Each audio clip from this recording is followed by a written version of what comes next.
Rachel Zegler and Disney's live-action Snow White officially bombed at the box office in its opening weekend, and one analyst predicts the film is likely to lose at least $250 million. Roll this up over at phantompulse.com. You can find the link in the description below. According to the numbers, the film only grossed $43 million in its domestic opening and added another $44.3 million internationally for a global gross of just $87.3 million. Depending on who you ask, the film failed to meet expectations domestically or just barely surpassed it. Sean Robbins at Box Office Theory predicted ahead of this weekend the film would do $42 million domestically, so it barely surpassed his prediction there of $42 million. However, if you look at the mainstream trades that are owned by Penske Media, Anthony D'Alessandro and Nancy Tartaglione at Deadline predicted it would do between $45 and $50 million. Failed to hit the lower band there. And then Rebecca Rubin at Variety also expected it to do between 45 and 50 million. Obviously, 43 million is less than 45, so it did not hit her predictions either. On the global front, both Deadline and Variety expected the film to do around or above $100 million. Clearly, that was not the case, coming in at just 87.3, so completely failing to hit those expectations from both Deadline and Variety. Robbins only covers the domestic, so he did not have an international or global prediction there. Interestingly enough, the film does appear to be following a similar trajectory to Marvel Studios' The Marvels, which eventually was yanked from theaters before it even hit the $200 million global gross mark. In fact, The Marvels had a better domestic opening than Snow White, albeit it was carried by a much stronger Friday, while Snow White bested on both Saturday and Sunday. You can see that here from the numbers. You can see that first Friday, The Marvels did $21.6 million, whereas Snow White only did $16 million. However, by Saturday, Snow White had eclipsed The Marvels there barely, just by 250,000, 15.5 to 15.26. And then Sunday, Snow White did 11.5 million to The Marvels 9.2. So you could see Marvels was significantly falling off much quicker than Snow White. The big question will be on whether or not it follows that same trajectory as The Marvels heading into its first week here and then its second weekend. So that is a comparison to look at. We do also have to note that The Marvels had a much larger opening global weekend than Snow White as well. It actually did $110 million, again, much larger than that $87.3 million. So, given the poor global box office analyst OMB Reviews, friend of the channel, predicts the film will likely lose the Walt Disney Company $250 million. He predicts the film will end its global run with a box office of around 260 to 270 million if those numbers hold.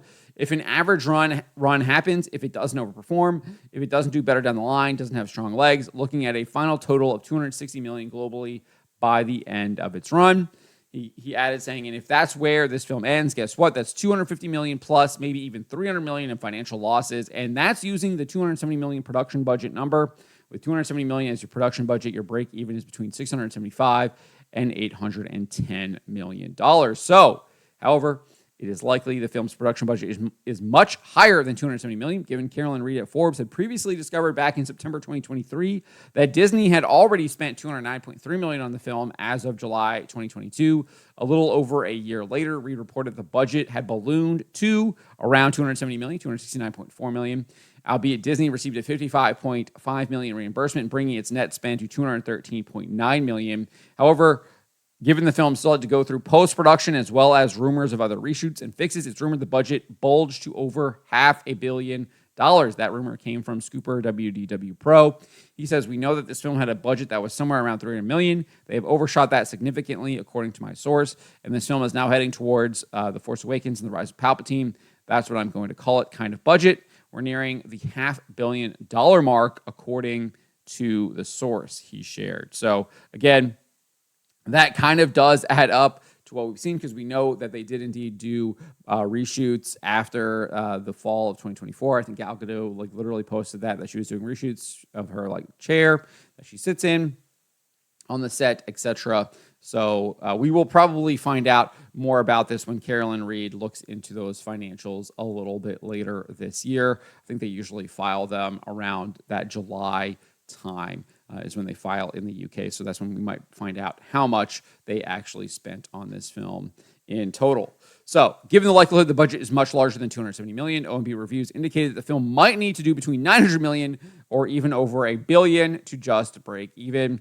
And he says there's no way, there's no chance in heck that the film is going to get anywhere close to those numbers. And so you're just looking at a situation here where things are not looking good at all. I think that is an understatement. This is disastrous on multiple different levels. I think it just continues to damage the Disney brand. I think it will continue to keep people away from these live-action Disney remakes, and we'll see if it keeps people away from the upcoming Lilo and Stitch. I do think that that film is going to do a lot better than this film, but hard not to imagine that this film won't have repercussions down the line, especially with the Disney live-action remakes and also with Rachel Zegler. Of note, if you look at her IMDb page, she does not have any upcoming films on her schedule. She's actually going back to do stage play. She's going to be in London. I forget, doing some... she's going to be playing Ava Perón in a new adaptation of Evita. So she's going over to London, kind of moving away from Hollywood. She was also just in Romeo and Juliet, I think, on Broadway, some new adaptation of that. But no film projects on the docket for her. And I think we won't be seeing a lot of her in Hollywood moving forward anytime soon, at least, it looks like. Mainly because you look at it, she's not a leading lady. She is box office poison, whether that's looking at Shazam, whether that's looking at West Side Story, even the Hunger Games. That was the worst performing Hunger Games when she was in the lead. I think even though that might have barely broken even. But I think lots of fallout going to be coming from this film, whether it's with Rachel Zegler or with the Walt Disney Company. Total disaster for this film at the box office. And Disney has no one to blame but themselves. They're the ones who chose to do this. They chose to cast Rachel Zegler. They chose to butcher this story. They chose to try to demoralize people. They chose to try to propagandize people. And fortunately, more and more people are waking up, realizing that this is what the Walt Disney Company does, and they are no longer engaging with it. So that is really, really good there. Unfortunately, they are obviously still paying people to make this stuff, so those people are still making out. They're still getting rewarded for this stuff, and it's unlikely that they will get fired or lose their jobs or pay any penalties. In fact, they'll probably be rewarded with more films to ruin, but we continue to choose to not watch, because that is the power that we have, and we should not watch this stuff that harms us in a number of different ways and harms our society as well. So let me know what you guys make of this. What do you make of Snow White bombing at the box office and likely about to lose $250 million? Let me know in the comments below. Remember to always be charitable, especially to each other, and to always speak the truth.